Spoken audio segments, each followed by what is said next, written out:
Hey, what up, world? What up, Mars? What up, Pluto? What up, B-Rob? It's Hoppy. Checking in. Man, I got a soft spot for ratchet bitches. I swear I do. I got a soft spot for cross-eyed hoes. I do, man. There's something about a super hot girl that, you know, she's just hot as fuck, but then she got that one eye that just wanders off when you fucking, I don't know, it's weird. But, you know, some guys like it when the legs shake. I like it when I make her eyes cross. But anyway, you know, it seems a lot of trashy ratchet bitches don't even know that they ratchet, bitch. So, babies, listen up. Listen, Hoppy. If you ever had a guy that you was fucking and his roommate threw all your shit off the balcony because you would not leave, you might be one of them ratchet bitches. If your pussy is so loose, that motherfucker will not even pucker up when you put some preparation H on it, you might be one of them ratchet bitches. If you wash your panties in the sink when you get to your date's house to hide the smell a little bit, you definitely might be one of them ratchet bitches. If your toes totally hang off the end of your high heels looking like they fitting to bungee jump, you might be one of them ratchet bitches. If you have a one-color style tattoo that look like it was done by a monkey having a seizure while jacking off, you might be one of them ratchet bitches.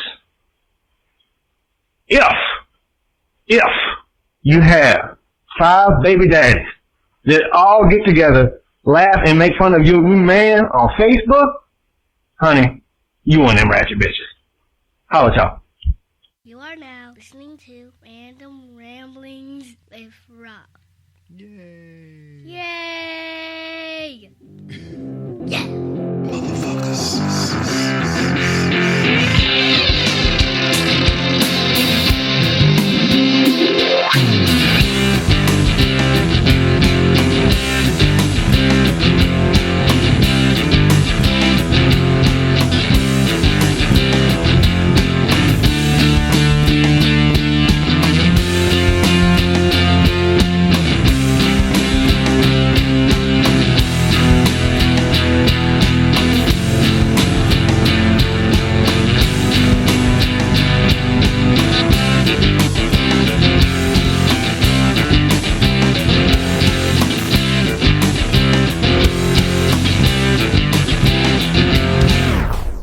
What up, everybody? I'm back. It's your host, B-Rob, and this is the Random Ramblings with Rob. It's a podcast that you're listening to right now, and you should know that because you are in the podcast section of whatever app you use to download this episode. But first and foremost, before I get started, I'd like to thank you, the listener, for coming back each and every week, or however you listen to podcasts. And if you're a first-time listener, you are in for a treat, especially if you're a wrestling fan like myself. I'm a lifelong wrestling fan. This is not a wrestling podcast, but if I ever so happen to have a guest on that dabbles in the professional wrestling or likes professional wrestling as much as myself or even more, and we happen to strike up a conversation about professional wrestling, then by golly, who am I to turn that person down or away? It'll just happen if it happens, you know? You just gotta let it ease on in there, you know? Just a tip, you know? But in other news, Hoppy's back with more whimsical tales, so I appreciate that. Like I said, this is Hoppy's platform as well as my platform. I do more talking, but he just comes in whenever he wants to, hungover, or whatever the case may be, and tells us some of his adventures. And I appreciate it, Hoppy.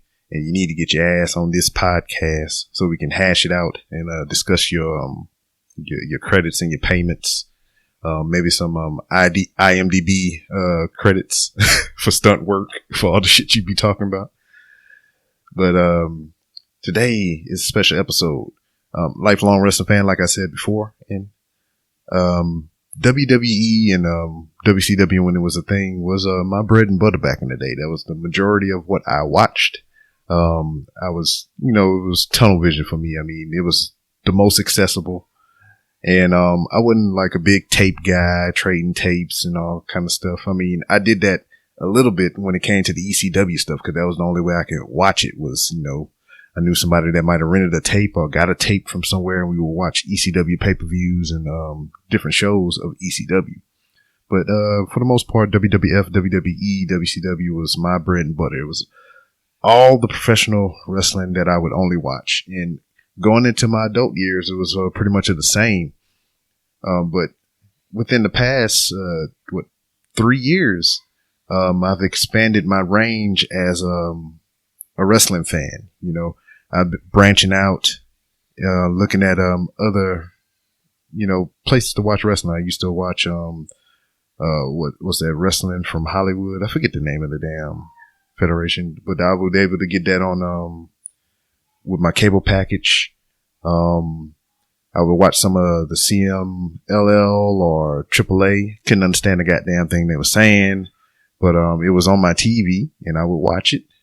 And then I got into New Japan Pro Wrestling and everything, and I'm currently watching that now. I'm currently subscribed to New Japan World, which is their subscription service where you can watch all their live events and past events and everything, and they got a whole bunch of other content. It's similar to the WWE Network, but it's all Japanese. Sorry if I sounded racist just then. Didn't mean to. It just came out of me. But along the lines of expanding my search for more professional wrestling and broadening my horizons, I also dabbled in some independent wrestling, especially in Missouri with Central States Championship Wrestling. And I also fell into this show called Lucha Underground. Now, all those things that I just mentioned, independent places that I've attended live shows at, New Japan Pro Wrestling, CMLL, AAA, Lucha Underground is like a whole different animal. Yes, it has wrestling in it. But I wouldn't call it a wrestling program. I would call it a TV show that just so happens to have a little bit of wrestling sprinkled out through it. I mean, there's larger than life characters. And it's, the way it's shot is, really cool. It's like a CSI or, any kind of TV show that you will watch, that isn't professional wrestling. It's shot as a show with wrestling sprinkled in it. We have a disagreement, the plot thickens, and then we hash it out in the ring, But, diving into Lucha Underground season 1, I came across this character. It was, he was different from, the other competitors in Lucha Underground because, most of them are the luchador style. They have a mask and all this different attire and get-ups and all kind of things. But this was just like a plain Jane dude, man. He just had a t-shirt and pants, in the vignettes, and then, he got in the ring. He just had some, regular tights and some boots and a t-shirt. And he just looked like a plain Jane old guy, just like your regular everyday man.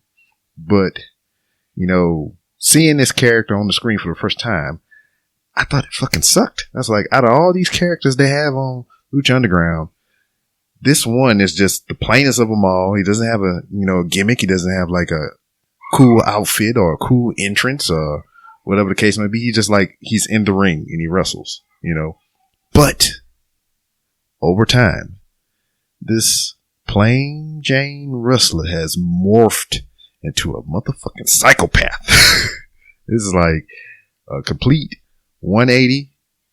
And then it thought about doing another 180 to putting it back to where it was. Then it just like completely went back to where it was and punched itself in the face and went back to the other 180 to where it went crazy in the first place and did like a 90-degree turn. And that doesn't make any sense anymore. But anyway, that character now to me is like one of the best characters on the show because of the character development. It went from this thing that was just like blah to now is just like a staple in the show. And we as Lucha Underground fans and wrestling fans, period, are just waiting to see what happens next. And if you don't know who I'm talking about, if you're not familiar with the Lucha Underground product, this character is Marty the Moth. And I gave you all that rigmarole and all that build up and anticipation to let you know that he is my guest today on this episode of the Random Rounds with Rob podcast.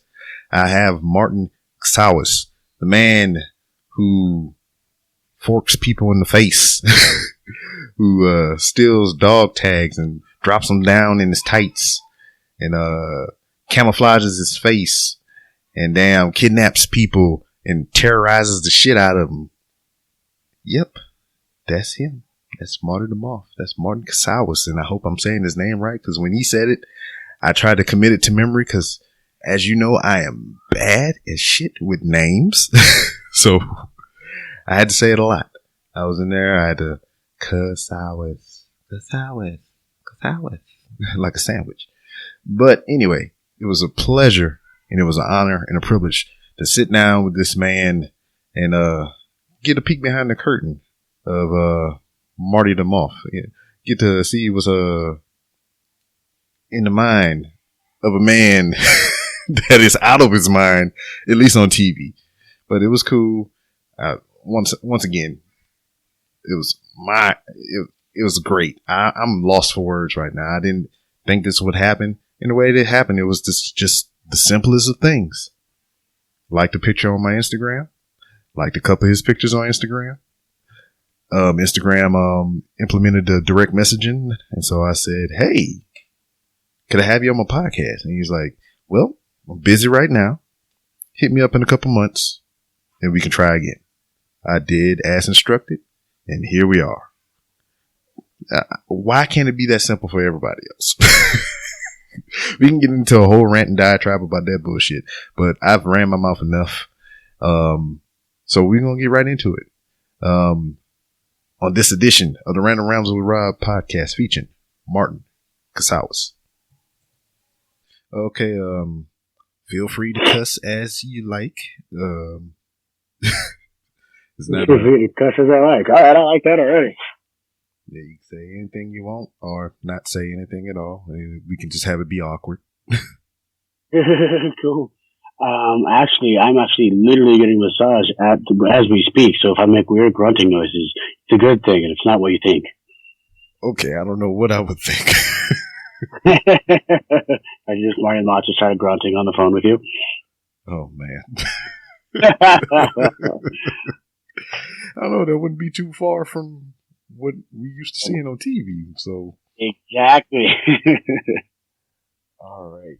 Okay, while you sitting there and relaxing or laying and relaxing and enjoying your massage, I'm just gonna say a whole bunch of shit, and I'm gonna just get it all out the way. All right. Sounds good. Lucha Underground. When I first started watching season 1, they introduced a character called Marty the Moth, and I'm not gonna lie to you. I don't lie to any of my guests, and I'm gonna be straight up with you. When at first glance, when I first saw this character, I was like, this has to be the shittiest character Lucha Underground has produced so far. And sir, as a testament to your skill and your range as an actor and an entertainer, you have turned that opinion completely around. I appreciate that very much. It was, when they first handed me the character, it was definitely not something I was super, super stoked about. Like, how the heck am I going to make a moth intimidating? Okay, that's going to be fun. But it seems like it worked, so I appreciate the feedback. Yeah, because, like I was saying, as a testament to your range as an actor and as an entertainer, that, you know, it completely changed my opinion on it. Obviously, Lucha Underground is structured from what I perceive as a, you know, WWE television or any other wrestling program. It's more like a actual TV show rather than a wrestling show. So me seeing some actual character development, you know, I really enjoyed that. And like I said, you changed my opinion of that character tremendously over from season 1, from when I first seen him, all the way up through the ending of season 2, which I haven't started watching season 3, but from you haven't yet? Not you're yet. so much fun to store right now.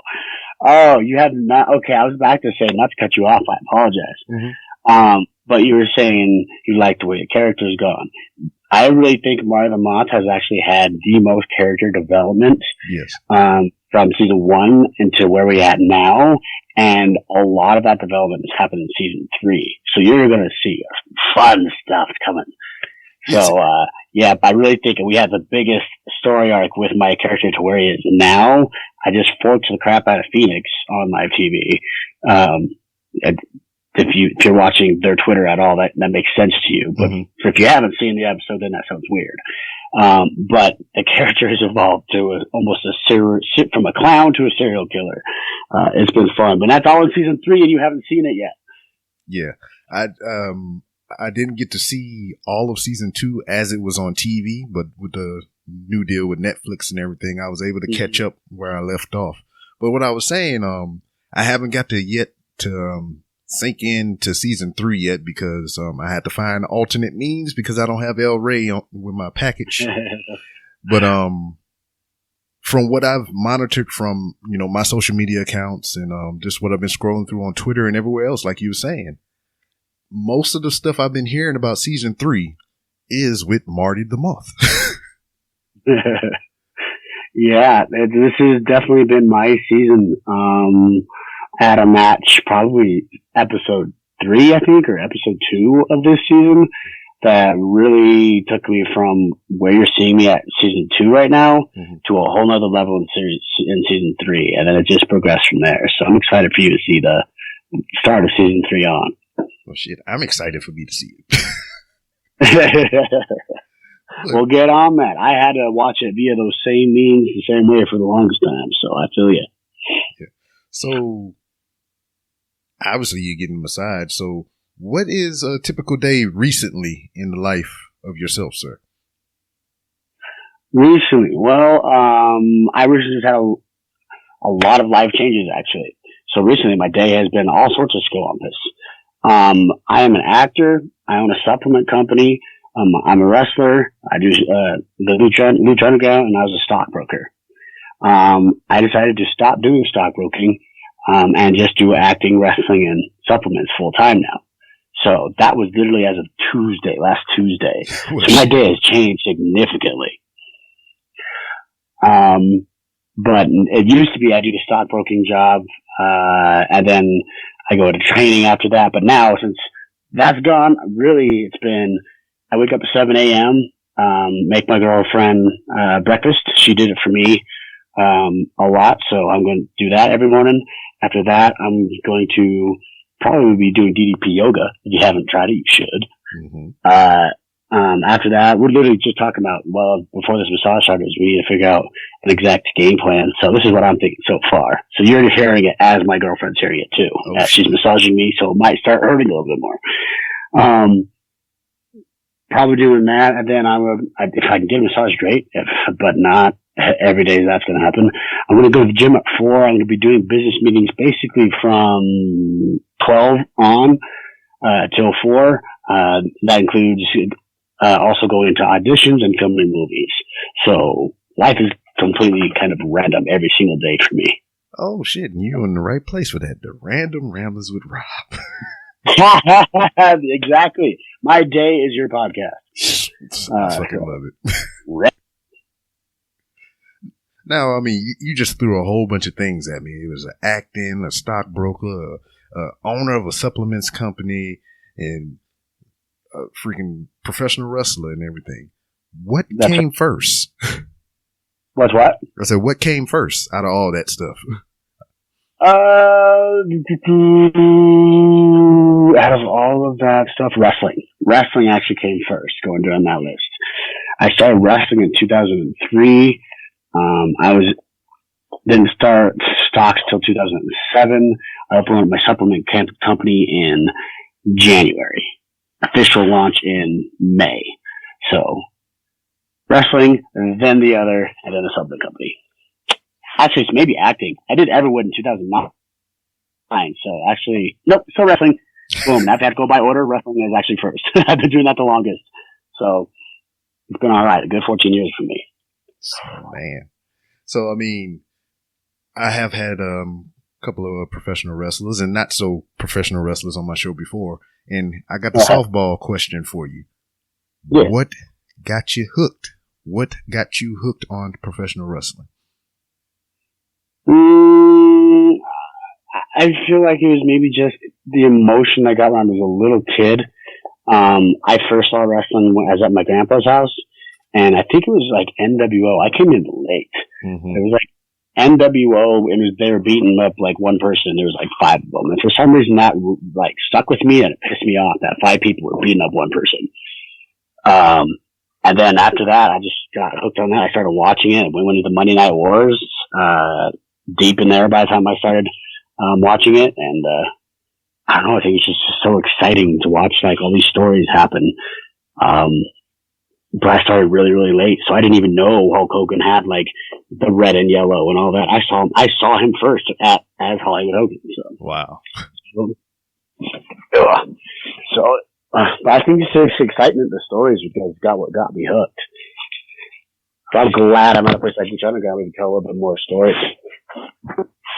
Okay, I can agree with that because I'm branching out into other wrestling because I mean I'm a WWF, WWE guy, WCW guy. I've watched all that all my life, and pretty much WWE current is pretty much all I know. But over the past couple of years, I've just been getting into all kinds of other wrestling, ROH, Lucha Underground. I just got New Japan World, so I'm diving into a lot of the New Japan stuff. And whatever else I can just try to find. Like, YouTube helps out a lot because I watched Booker T school down here in Houston, Reality of Wrestling. They got their own little thing on YouTube. They got a school there. Huh? I've been down there. I wrestled down there. What?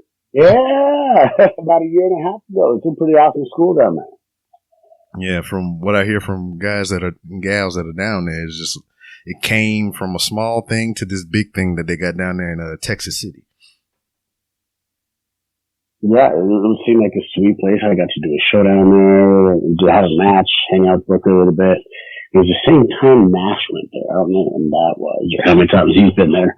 But yeah, cool school. I heard good things about it. Every time I did WWE stuff and his guys were there, they were always pretty good. So it seemed like a good school to go to. And since you brought up WWE, my friend Miles, Mr. No Days Off on Twitter, he hosts a podcast called what do you call this shit? He just told me about it. Well, obviously didn't resonate with you very well to remember. Yeah. I got to hear my DMs because, it goes down in the DMs. Always. I actually had to shut my DMs off, unfortunately. I'll turn them back on soon. Okay. On Twitter. And you get that crazy as shit. I can only imagine, man. I mean, you're a face that's a constant on American and, probably everywhere else on television. So, I mean, I imagine you get some of the craziest things ever. Oh yeah, crazy stuff. And crazy requests, and usually the same questions every time. But now we're Underground showing in Germany, we're in Mexico, we're in Canada, people of course are going and using those same means that you and me were, in other places. So it's getting out there. Plus I've been doing AAA lately, but some of these messages, man, like, some people will add me and then ask me if I'm a wrestler. I'm like, yeah, can you not read my description or something like that? And like there'll be people that are clueless, but they just saw a blue check next to your name, so they assumed you were cool because you're verified on Twitter, and then they just add you and write you messages. And then you have the super fans, which are awesome. I love them, and just they talk about matches. It's amazing. I write back to all of them. But then you just got the weird ones. Something like, hey, send me a picture of blah blah blah, or I just straight up get dick pics. I get more dick pics. I don't know if I got ugly or what. I used to get naked women all the time sending me their pictures. Even not in my DMs. Even just on Twitter, back in the day, like where everyone can see it. Now, if I got ugly or what, but I've been getting more dick pics the last several years than ever anything from women. And that is not something I'd like to see on my DMs. We'll get back to Miles in a second. But Hold on. You fucked all my shit up. Hold on. Oh, you shut up. Did I say something bad? Oh, fuck. I gotta compose myself. I'm cool to say that on this podcast. Yeah, you can say whatever you want, man. I don't care. It's random. I just figured I had to say that. I sit here and I've been trying to build my Twitter up a lot. Now, but what you were saying about people, just not plain out reading what's in front of them. I mean, you say you're a professional wrestler, and then they're gonna turn around and ask you, "Are you a professional wrestler?" Dumb shit like that. But I can kind of side with those people in certain instances. Because one, kind of how this whole thing came together with me and you talking right now. It was many moons ago. We put that in month standpoint. It was months back. I got my own Instagram account and I did a couple videos and took a couple pictures. And your account on Instagram liked my videos and pictures. So me, being a wrestling fan, and I was like, oh shit, it's that dude from Lucha Underground. And I had to dig and do research to make sure that it was your account, because if you've been on the internet, there are people that if they like somebody so much, such as yourself and countless other professional wrestlers or even movie stars or whoever, they will make a parody account. Oh, yes, I've seen parody accounts, and I've seen people pretending to be me. I've had reported a lot of people actually are pretending to be me and trying to talk with like bookers and stuff to try and get booked, but they're not me, so I'm not quite sure what they're trying to get out of it. I've had people like writing chicks as me. So I had a report, and that's fine. Like, if you want to do a fan page, that's cool. I do pictures or whatever and be cool about it, but they pretend to be me. That's just weird. I've had actually someone on Facebook create a fake profile and write some of the Lucha Underground wrestlers trying to get dirt. So, I actually am only not verified on Instagram. Instagram, for some reason, hates me, doesn't want to give me that blue check, but that blue check is actually more helpful, for that exact reason you mentioned than I thought. I actually recently just got it on Facebook. I've had it on Twitter for a little bit, but man, that's a lot more helpful just for that reason. I totally agree. Yeah. Cause I seen it and then, I used to, been that picture that you have up there for a while. So I was just like, oh, that's cool. And then I seen, maybe 2 or 3 more after that. I was like, then I was like, let me investigate. And I was like, oh shit, it's really him. Cause I used that and I kind of bounced it off the Twitter account and the Facebook account. And I was like, all right, so it's really that dude. And then I asked, and you said, not right now because you're busy, which I appreciate you even responding, because being a lowly bottom feeding podcaster like I am, I mean, it's just great to have somebody acknowledge you, even if they're saying no. Because I've sent countless people, countless emails. I try to be as professional as fucking possible, and nobody don't say shit. I would love for somebody to tell me no, just so I would know, that they said no. Just so they got it, they know. Maybe I need to send another one. No, I get it. And a lot of people don't write back the messages, or they have people that run their Instagrams and their messages and their social media. But I just do it myself. I don't trust anybody else to run my stuff. But that also means, unfortunately, it takes me a while to get to messages.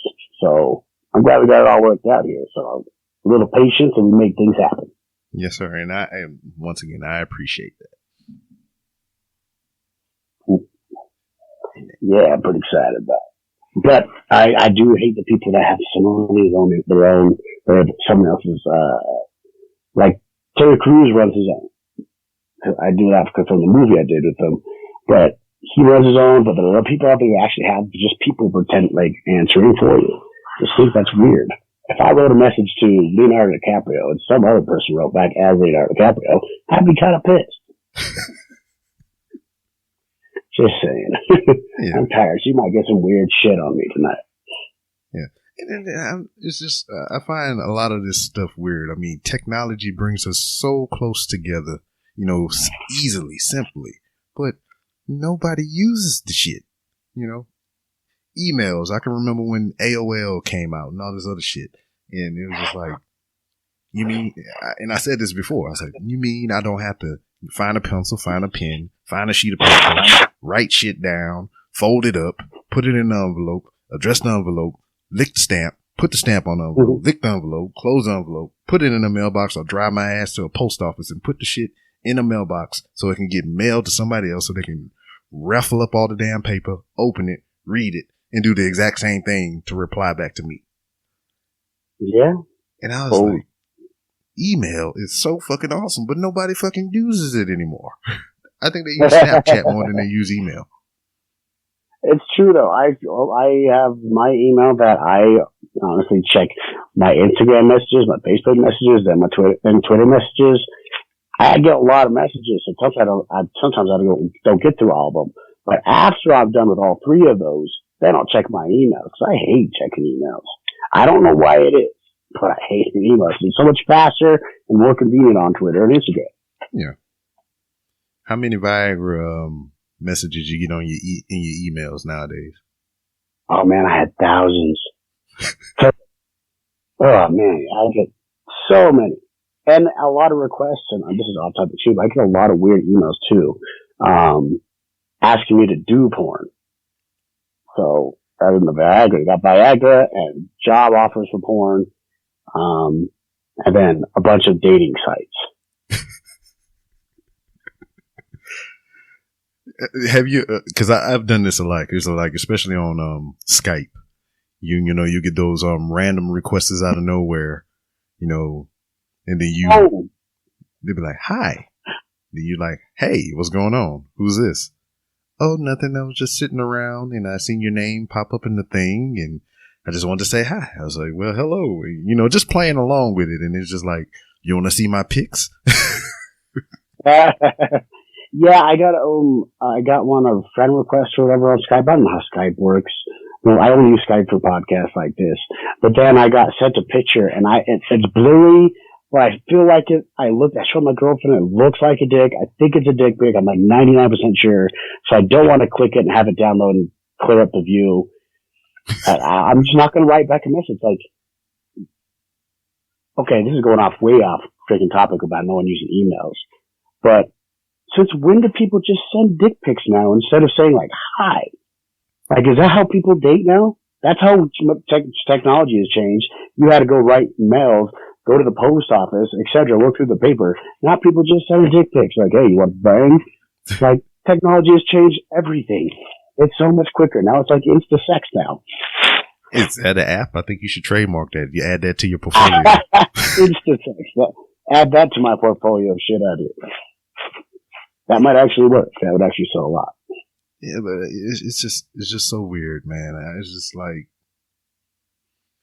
I don't know. Cause like, we in the time and place now to where everything is on demand. I mean, everything. I mean, shit, Lucha Underground is on demand in some places, but I'm like, it's just how you just said. If you are a female and in the need of male companionship or even female companionship, you can open up an app on your damn phone and press a couple clicks and boom, it'll be at your door in like 20 minutes, depending on where you are. It's going to be like that so soon. Like, it's already there pretty much. It's almost like ordering a Tinder. Yeah. And then what I didn't know is, I mean, it's not sex related, but it could be.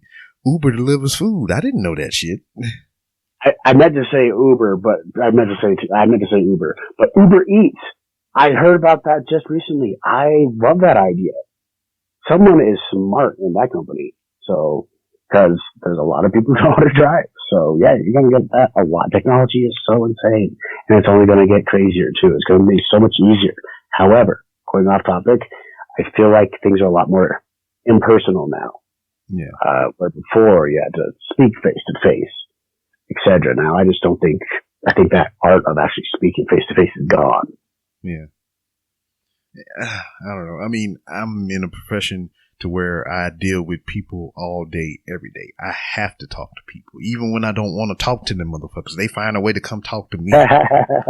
It's just like, I'm standing there and it's like, can I ask you a question? I was like, I really wish you don't. I'm saying it in my head. I'm not saying it out loud. And then I love when they say that. I get a lot of messages that say, can I ask you a question? I'm like, you just did. No shit. That's my favorite one. I get that one a lot too. My girlfriend laughs at me because I show it to him. Like when I see a same message a couple times, I show it to him, and she's like, "Yep, he just definitely asked him a question." So you get that one a lot too, probably.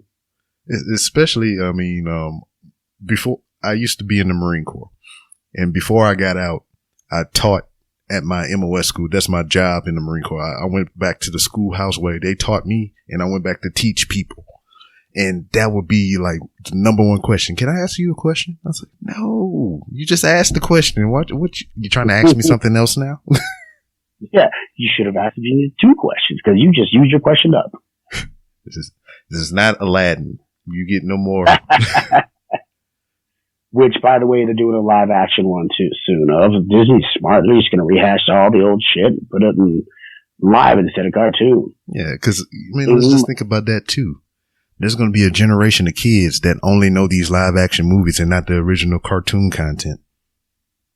Exactly. But the way they did Beauty and the Beast was pretty much shot for shot. So parents and kids are going to be going crazy for the same stuff. It's not like the material changed, like something like Power Rangers did. Will Smith is going to be the damn genie. What? Will Smith is the genie in the Aladdin movie. I was not expecting that, but okay. I was not either. Will Smith, I think, can pull off anything. So well, I think being a funny guy, that's something Will Smith got down. Yeah.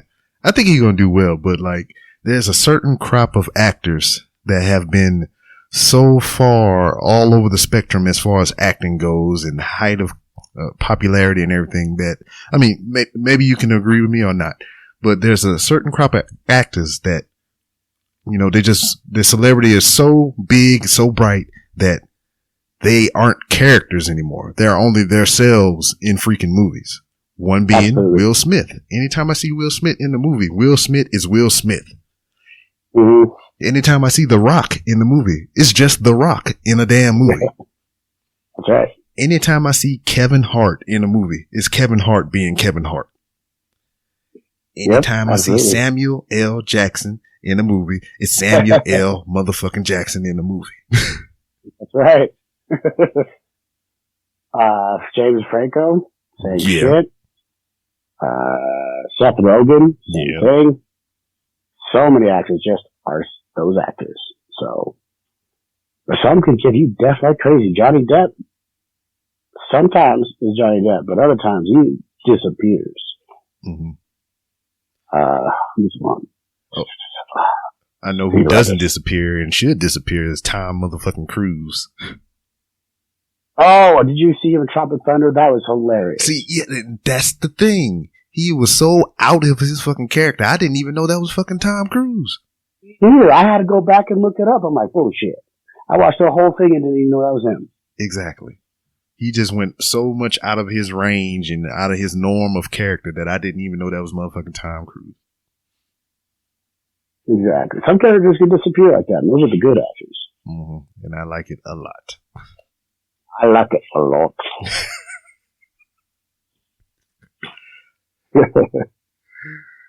Okay, let me open my phone up again. I was talking about Miles, and he had a show, Mr. No Days Off on Twitter. No, it's Mr. Most Days Off on Twitter. I'm thinking about Darren Young. What the fuck? Mr. Most Days Off. That's like the opposite, my friend. Yes. And he told me to ask you if you can go back in time and talk to your younger self and give him any advice for the tough enough stuff that you've done. What advice would you give him? Ooh. Well, if you're my girlfriend, you would tell him drink less soda because that's what she thinks might have broke my ankle from. Honestly, I would have changed the damn thing. I wouldn't be where I am because of Tough Enough. Mm-hmm. Like, if I would have won, maybe I would have been a Seth Rollins, or maybe I could have been something in NXT. They hated me and then sent me off my way, kind of like what they do with the winner. So I wouldn't change a single thing. I would say eat 3 times a day, though. That's something I would change myself because that's when I put on 40 pounds after Tough Enough. Steve Austin told me I wouldn't have had you change anything. Just keep working hard like you are, then put on some weight. And so if Steve Austin told me I didn't have to change anything, I'm going to go with that. All right. And that's just weird to even think about or whatever. I mean, just like you said, what if you would have won? I mean, then what then? I mean, you would have missed out on all these wonderful opportunities that you're having right now. Exactly. I'm sitting here right now on a podcast speaking with you, getting a massage from a beautiful lady in my own house. I think I'm doing just fine. The Moth's doing okay. I think so. And also, what he said, if you feel the uncontrollable urge to do me a solid, could you put in a good word for me on my Lucha Underground podcast? It's called Lucha of the Hidden Temple on thevoiceofwrestling.com. There we go. Tweet it to me. I'll tweet it out. Sweet. I will do such in a little bit.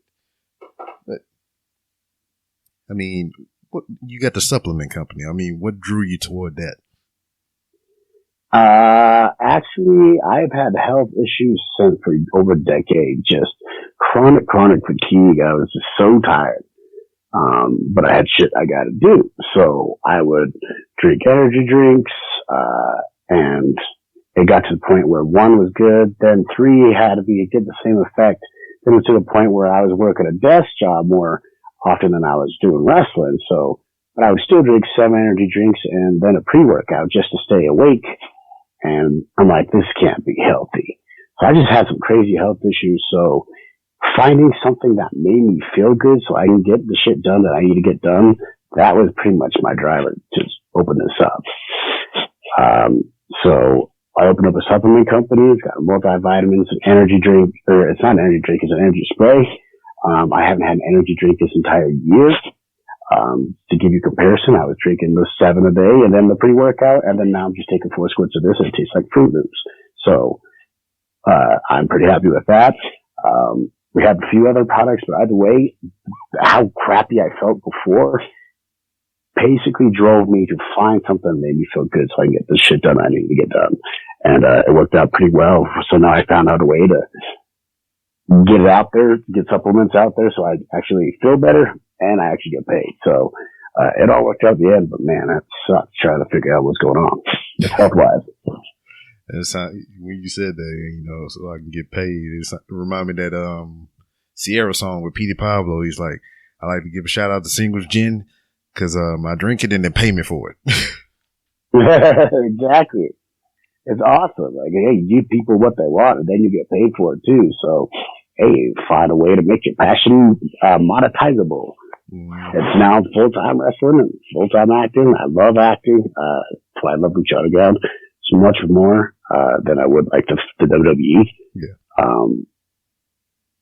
Yeah, find what you like and then just make people pay you for it. So I got a supplement company. So just to drop my cheap little hint, go to liveyoungalways.com. I got a supplement company. Go there. If you want to know what Marty The Moth does to get through the day of his crazy ass schedule, that's what it is. So go there, get off those damn energy drinks, sleep better, feel better. Rey Mysterio's had it, Chavo Guerrero's had it. So it's all natural, vegan, and vegetarian, and it's all good for you. So get off your energy drinks. You go to liveyoungalways.com. You go to my website and support a wrestler so you can eat and stuff. Eating stuff. Buy more wrestling gear because apparently, according to the internet, the wrestling world wants the Moth to get some bigger gear. I don't know, those trunks are kind of creeping, dog. That is 100% on purpose too. I won't even lie. Oh, I understand. I can get it. I mean, it goes with the character, so I mean, I understand. Exactly. It was going. They're like, "Hey, do you want us to make you one?" I'm like, "Nope." Goes with the character. So, in fact, you might make it smaller. You want to make it smaller? Maybe I'll get back with you. Let's see how many complaints I get about this size. Yeah. So. Now, like, just talking about that, we just gonna stay in the loop of go full circle. Go to liveyoungalways.com and buy supplements, so maybe I'll get bigger gear, so you guys will stop bitching. How's that? How's that for advertisement? I see what you did there. But in the whole realm of that Lucha Underground thing with the tights and everything, and just some of the mannerisms and everything that your character does, how do you think that is in comparison to Joey Ryan's character? Because he do some nasty shit too. That nastier. Did I just hear someone say nastier in the background? Was somebody else on the line with us? It was echo. There's an echo somewhere. Yeah, we definitely have a different style of creeps, and we're still both definitely creeps. Most of the time, I actually think on purpose, anytime I pull out something new, is it too close to Joey Ryan or is it too close to Bray Wyatt? Because that's what everyone compares me to, is those two. So I want to have my own kind of creepy and gross. Mm-hmm. So I would go more serial killer for me, and he would go more sex leads. Now, what's the announcer name? Melissa Santos? Yes, Melissa Santos. I fucking love that shit, man. You just like terrorize her to no end, and I get a kick out of it. It is so fun. I love my job. We'll say it that way. No, she's so good to work with. She has no idea what I'm actually going to do to her when she's announcing me.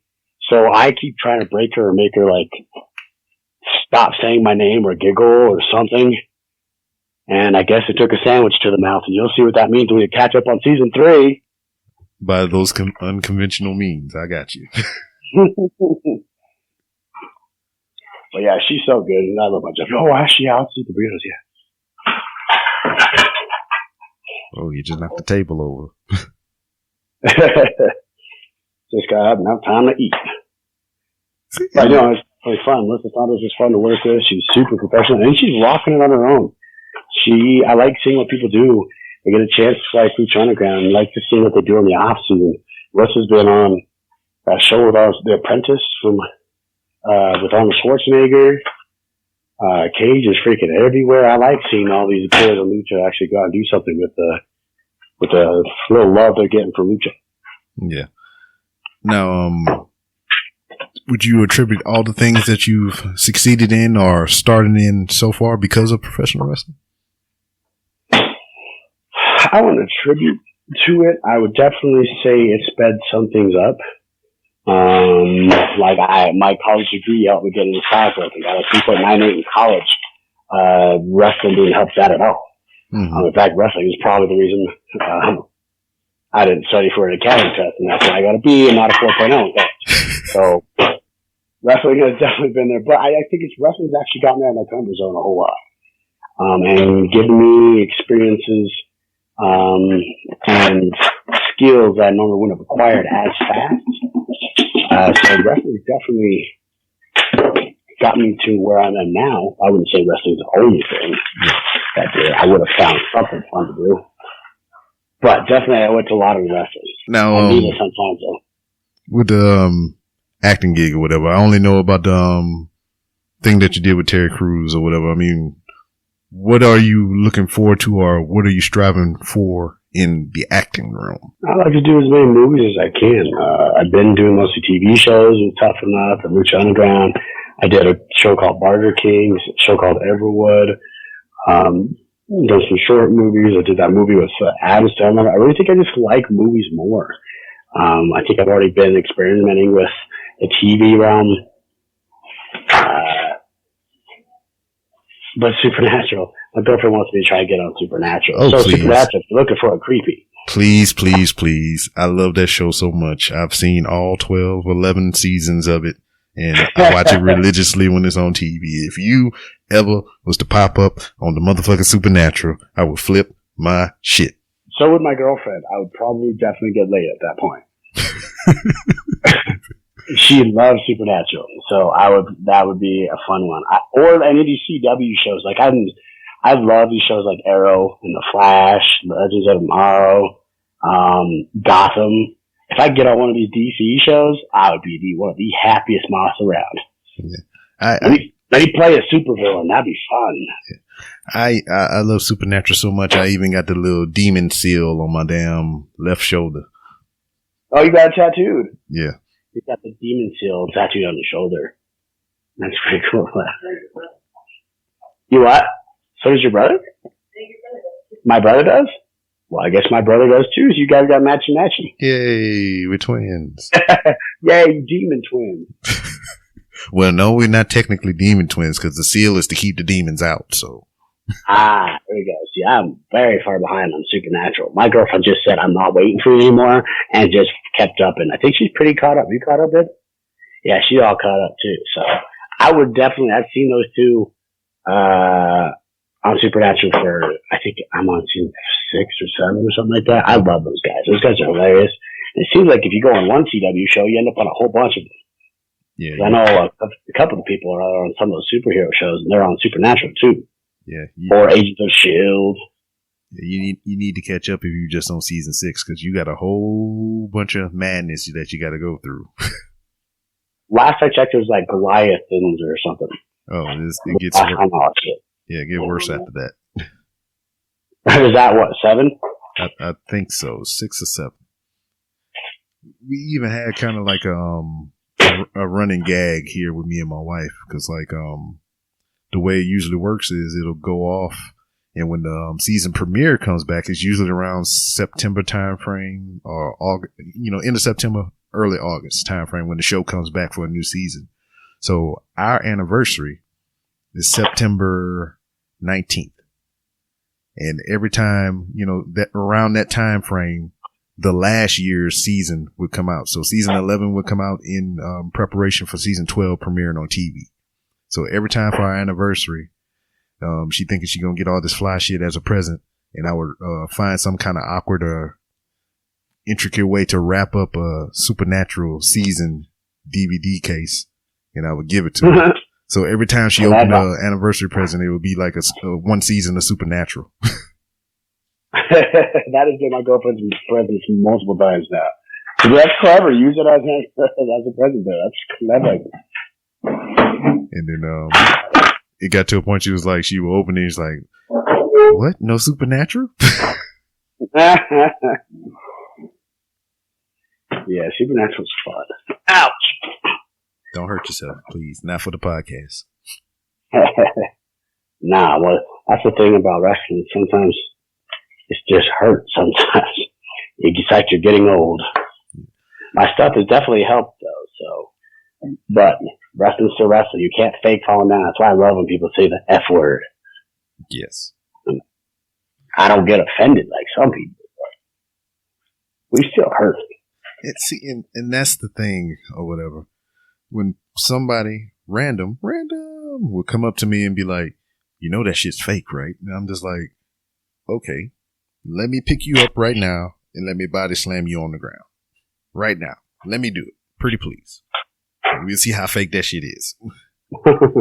We can agree that it's predetermined or maybe even scripted or maybe even well thought out. But the shit is not fake. I ain't never seen nobody get injured on some fake shit. I'm just super curious why it's even a subject.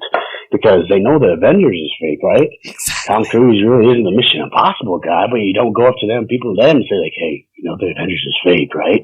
Exactly. That's people feel like it's alright to come and say that's wrestling. Well, yeah, I don't give a shit. It's entertaining as hell. You might get landed on. You might get spit on. You might end up being part of the show. It's random. Exactly. And that's exactly what you said. It's the same shit I say. I was like, well, your favorite television show is fake too, right? It's all make believe. It's all work. Now, going into professional wrestling, whatever, tell me about your first bump. How did that how did that shock your body and your brain housing group and all that shit? Well, not to get Marty the Moth like, but it pleasured it. Actually, my first bump was in 2003. I went to a WWE Raw show, and one of the local guys in here in Salt Lake City, Utah, handed me a flyer for their local wrestling show. I didn't know that you could actually go out and wrestle and learn how to do this stuff they were doing. That's how cool that was. And then I went to the ring, and as soon as I saw that ring, I was in love and decided this is what I want to do. But by that time, I had been out of high school for a year. I was a four-sport athlete, and I loved hitting people. So I tried to start a lacrosse team at my college just so I could hit people. And that worked out to some success. But at the same time, I just missed being physical, for hell's sake. So when I took that first bump, I'm like, yeah, that sucks, but that's what I was looking for. So that's kind of a long story to the weird answer of how did that first bump feel, the shock in your body. It actually felt pretty good. I got some minor pro wrestling training experience and everything, and I can just remember the suckiest of all the bumps I've ever taken. Well, it was actually two of them.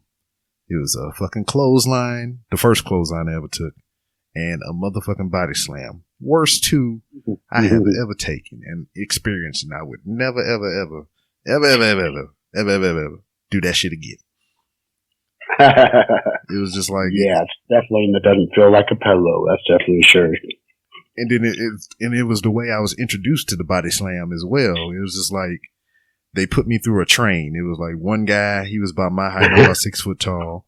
There was another guy who was shorter than him, and then there was another guy that was like 6'3", and I had to walk up to one. He would pick me up, scoop me, slam. And I had to get up, go to the corner, come back. Next guy come up, pick me up, scoop, slam. Then I had to get up, go back to the corner, come back, pick me up, scoop, slam. And I'm just all these different heights, all these different styles of slams, and shit fucking sucked. Yep, that's wrestling practice. And then I've said it on the show before, but the first clothesline I ever took, it was unexpected. It was just like I was early on in the bumping process. It was just like, this is how you bump coming off the ropes. You know, you hit the ropes depending on the size of the ring. 3 steps in, boom, flat back bump. All right, I got it. So I'm practicing that shit, getting it down. 1, 2, 3, boom, I'm on my back. And he's like explaining to me the goddamn how the clothesline is going to work. You come in, about your third step, you're already going to be going down to the mat, minimal clothesline, contact with the arm, you're on your back. Boom, easy peasy. I was like, okay, I got it. You want me to show you? You want to take the clothesline real quick? Fucking right. Let's do it. Come off the ropes. I'm into my second step. And before I can even hit the third one, BAM! Right across the neck and face. And I'm on the ground. Oh. Forcibly. Not because I wanted to, not because of how I did it in practice, but because I was put on the motherfucking ground. Damn. He hit you in the face? Yeah. He was a tall and big man. Showtime Shane Summers. And he Showtime my ass. He just fucking clip. Then I was on the ground. My teeth clicked together. Then I jumped right back up. I no-sold it. As soon as he turned his back, I was like, oh shit. It's probably the right thing to do though. That didn't hurt. No, I'm good. Whoa. Not smart, man. Yeah, wrestling. I love the people who come in like, oh, it's fake. I just learned this. And, well, do you know why this hold hurts? What do you mean why this hold hurts? You know, this is the point of why we're doing all these different holds, is to show you why these hurt. And say, I don't know. I want to teach kids sometimes when I see a move, like, what actually hurts out of this? Well, let me do it for real. Oh, now I heard. Well, there you go. That was the best sell I've seen you ever do, because now you actually know why it hurts.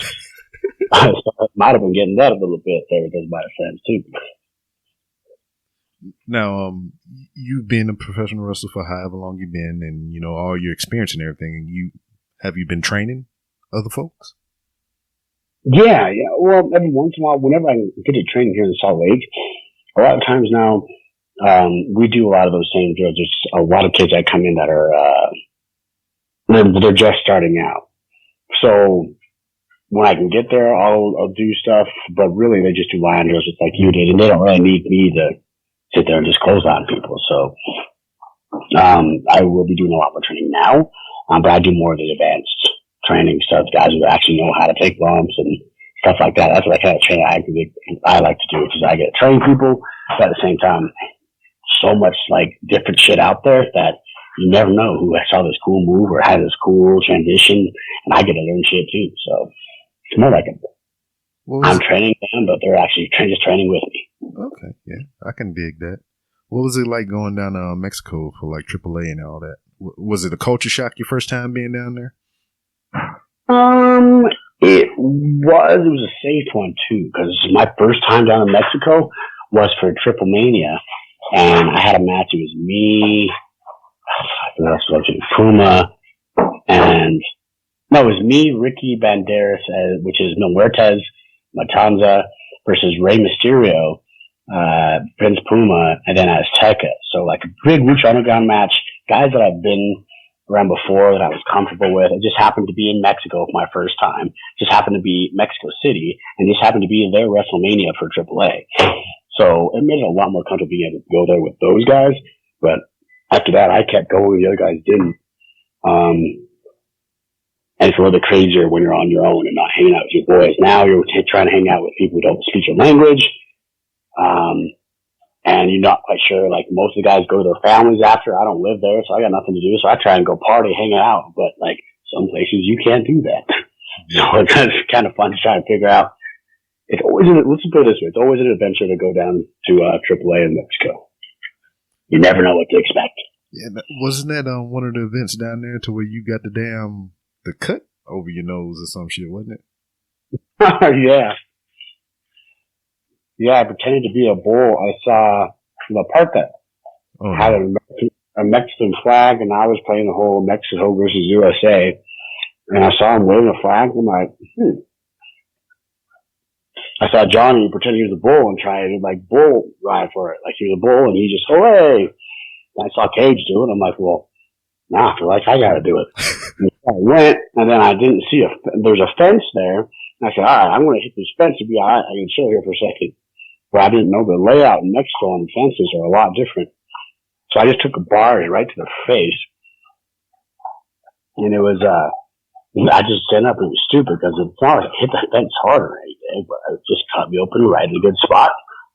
We huddled and all the guys were like, dude, are you okay? I'm like, what's wrong? Like, your face is bleeding pretty hard. And I was like halfway through the match, so it was whatever. But then I just told all of Mexico, and we were this was at Juarez. By the way, I'm just going off on a tangent now. Mm-hmm. But that cut on my nose was in Mexico. We were about 10 minutes from the Mexican-American border, and this was 4 days after Trump got elected. Oh, no. Talking about building a wall around Mexico so Mexicans could stay on their side. And we're 10 minutes from the border. I just came in wearing a giant American flag and telling all the Mexicans to go fuck themselves, essentially. And they're like, hey, yeah, do you want to go to the hospital? You're bleeding pretty bad. I was just thinking, if some dude came in here with the American flag and I'm a Mexican, I'm angry at him, he just told me to go screw myself, and I get a needle to sew him up with stitches, would I be tempted to do something different? Like stab my ass or something? Would you trust a Mexican hospital in the first place?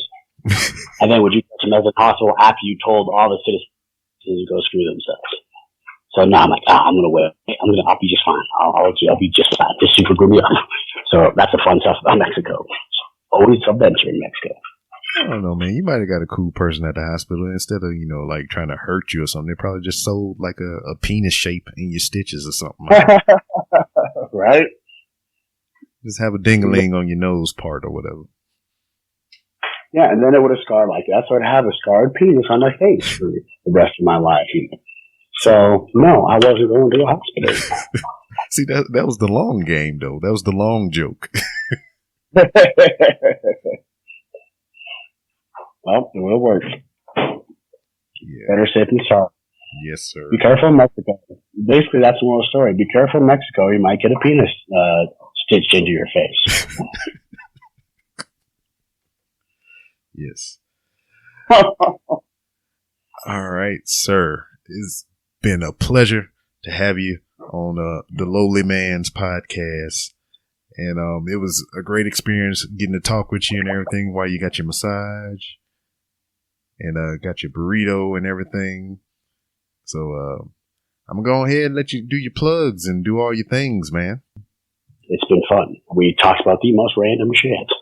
That's what it's for. That's good. That's a fun podcast. I usually get the same questions every time. So I appreciate you not doing them. Yeah. And once again, I done kissed your ass enough, and I appreciate you for giving me your time. And as I say to every guest that's been on the show, for whatever reason you feel like you want to come on back, the door is always open. I will definitely send me a podcast. I'll go ahead and send it out as well. Speaking of, if you fans and followers of the podcast will actually just follow me on Facebook, Instagram, and Twitter at Martin Casaus. That's where I'm going to be posting this interview as soon as he sends it to me. And you can listen, which you're listening to right now because you found it on my social media. Yay! Yay! And go to liveyoungalways.com and buy my stuff so I can eat and buy bigger gear, as per the conversation we had earlier. Yes. All right. Maybe, anyway. Unless you want me to keep smaller, then don't go buy my supplements. So that's the thing. If you don't buy, it's going to get smaller. If you do buy, it'll get big. You'll know how good my business is doing by how big my trunks are. If business is bad, you're going to see a whole lot of different ratings on Lucha Underground when Marty The Moth is on the show. Well, I hope you get enough business to where you're wearing long tights then. I hope so too, but I'm still going to stay nice and short pants anyway. I like hearing people bitch. I won't lie. Anyways, I appreciate it, brother. A motherfucking stockbroker. Who would have thunk? Who knew? Because I sure as fuck didn't. But that's the art of conversation, I guess, or just, sitting down, getting a chance to, speak with somebody about themselves, and you find out things you didn't know. Because I don't know. I mean, I'm on his IMDb page as we speak. I'm just looking up some stuff because he's an actor as well, and got his baby face picture up here with his black T-shirt, looking all smooth and suave. Now in this incarnation, in this picture of him on IMDb, he looks like a stockbroker here. You slick his hair back a little bit and I can see him put him in suit, power tie. Yeah, this motherfucker is crunching the numbers and trying to make your portfolio look good, make your money work for you. But then I scroll right under it.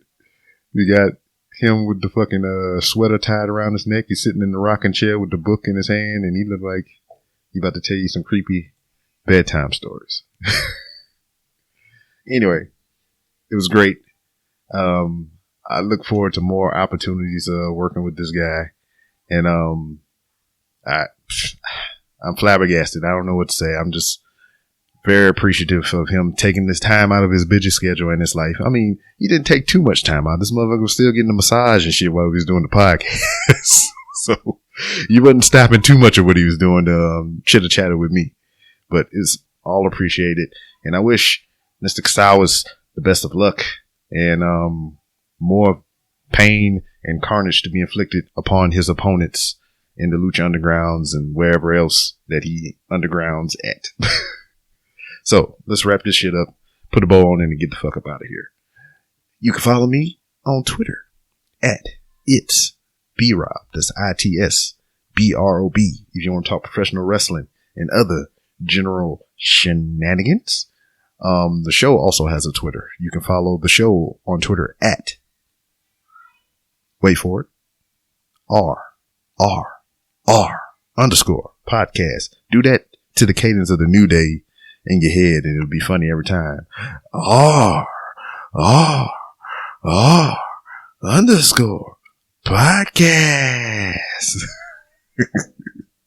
I get a chuckle out of it at least. But you can go to randomrobcast.com to where you can find my guest list and the podcast and other ways that you can help and support the show and make it grow into something bigger. Hey, I'm taking steps. You seen, I did some YouTube videos here most recently in Walmart with my high-speed camera and my Rode microphone that I was able to acquire. I'm looking to get some handheld microphones and start conducting some interviews in there.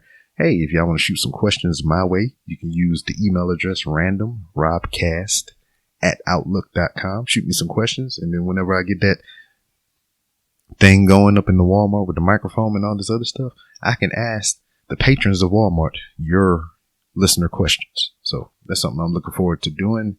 And if you just want to ask questions in general, hit me up on Twitter or use that email I just said. Also, you can follow me on Instagram, where I'm walking through Walmart and doing all these cool things. So check it out. Use the hashtag Walmart Log, L-O-G, on Instagram. And you can see all the Walmart videos. Most recently, I was in there with one of my guests, Foxy. She's a comedian, and she bust my cherry this weekend. I've never been to a stand-up comedy show in my life. She's a local comedian here in Houston. She had a show in my hood, in my neighborhood, in my barrio, and I went to see it.